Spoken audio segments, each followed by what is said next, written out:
I incarnated somewhat unusually via what's termed a soul exchange, or more commonly referred to as a walk-in.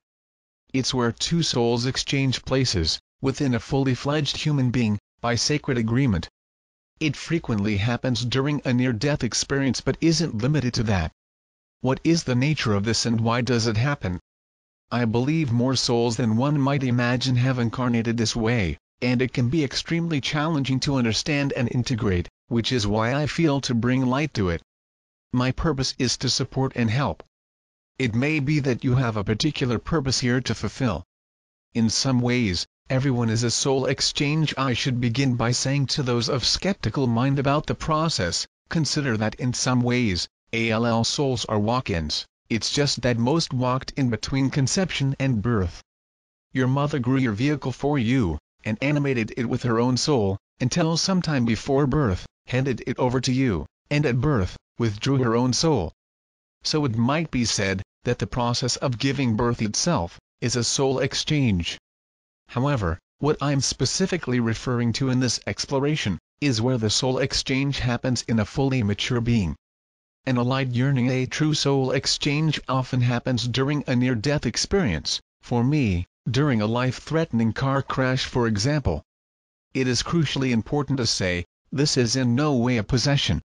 For a particular reason, the incarnated soul has a yearning, and is ready, to move on, into a different dimension or experience of being. And for the incarnating soul, it will usually have a particular reason for being here. Usually this allied yearning would draw the souls, by the law of attraction, well before the exchange actually takes place. The incarnating soul might be the other's higher dimensional guide or guardian for example. And so it is highly likely there will have been quite some interdimensional connection before the exchange actually takes place. In my experience, the other soul had fulfilled what he felt he was meant to in this incarnation, had seen powerful visions of a new paradigm in the fifth density, and was ready to move to that place. During the car crash, his soul strongly let go of his previous existence. For me, it felt like there was much more here to do, and so an opportunity became available for me to incarnate.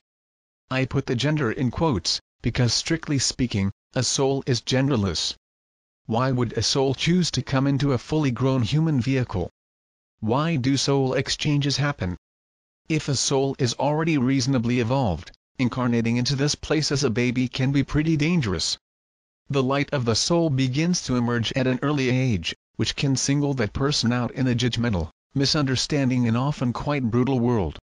It's not uncommon that when people have powerful Kundalini activation for example, it is misunderstood by the health services and corrective medication prescribed, leading to all manner of psychological and spiritual trauma. It can be especially difficult if this were to happen in a young child. Also, if the incarnating soul already has a clear knowing of their purpose here, or a particularly defined mission, then the law of attraction might draw that soul to an already mature and accomplished being. It means you can get straight on with your purpose. It's like hitting the ground running. It is important to say, it's not so much a conscious choice or contract to do this or that.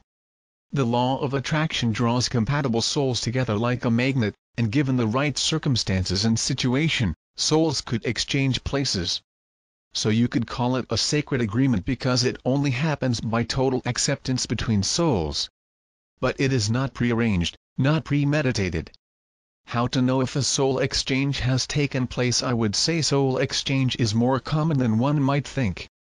There are probably at least tens of thousands of soul exchanges here on Earth right now, who've incarnated to assist in very dense and difficult times. Many will understand the nature of the interdimensional intervention that has happened here, and be very skilled in helping the energies unravel. However, not many will likely remember, or know, they are a soul exchange. Why not? Just as soon as you incarnate, you take on the landscape of the person you incarnated into. You take on all their thoughts, emotions and memories, although not their karma, which stays with the original soul.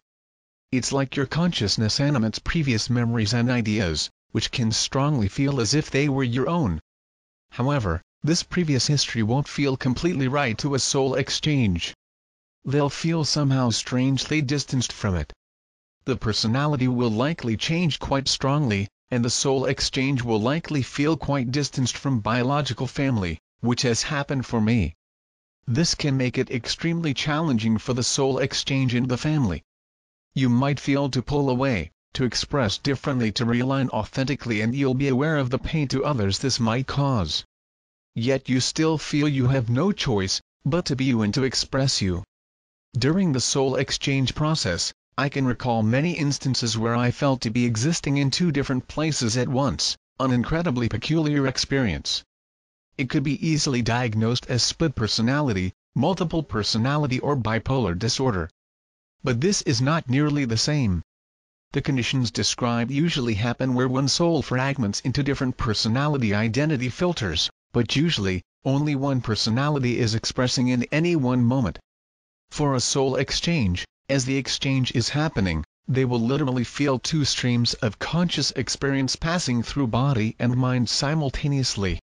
You literally feel as though you are in two different places at once, which is actually the case. One soul may be acting predominantly in the lower dimensions, the other overlapping, but predominantly in the higher dimensions.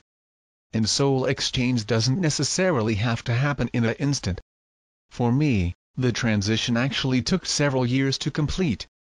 The initial exchange began during the car crash, but the other soul lingered in my higher dimensional field for some considerable time, during which, there were plenty of multiple place experiences.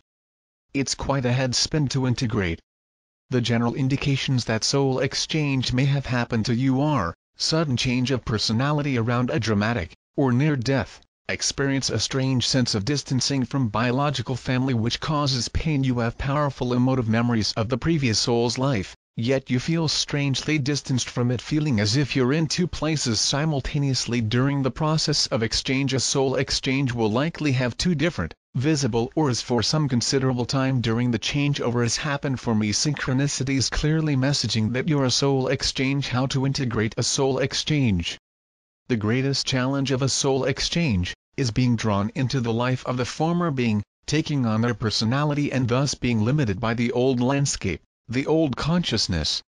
If you become aware that this may have happened to you, then gaining distance in your own space is paramount. It's vitally important that you create the breathing space to be you.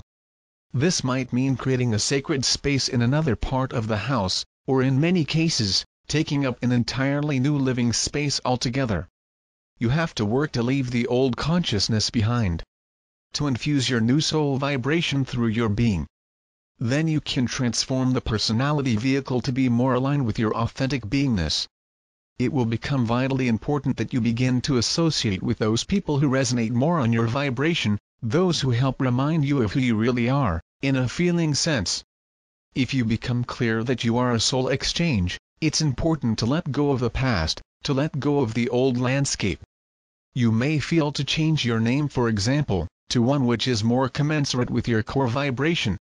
I found changing from when I celebrate my birthday to that of my incarnation date particularly important. It may sound to some insignificant, but it is a ceremony, and as such, it contains energy. It's making a statement.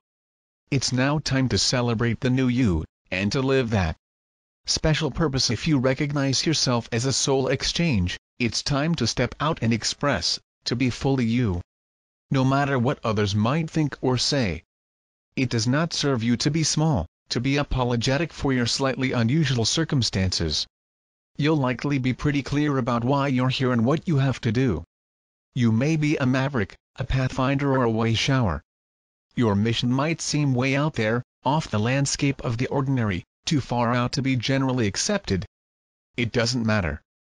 You have an important purpose to fulfill and the world needs you to express it. So don't hide your light under a bushel. You might understandably be reticent about who you share this innermost truth with, but nevertheless, it doesn't have to stop you being you and expressing yourself. In this turbulent 5D Earth shift taking place, the world needs you and your energy.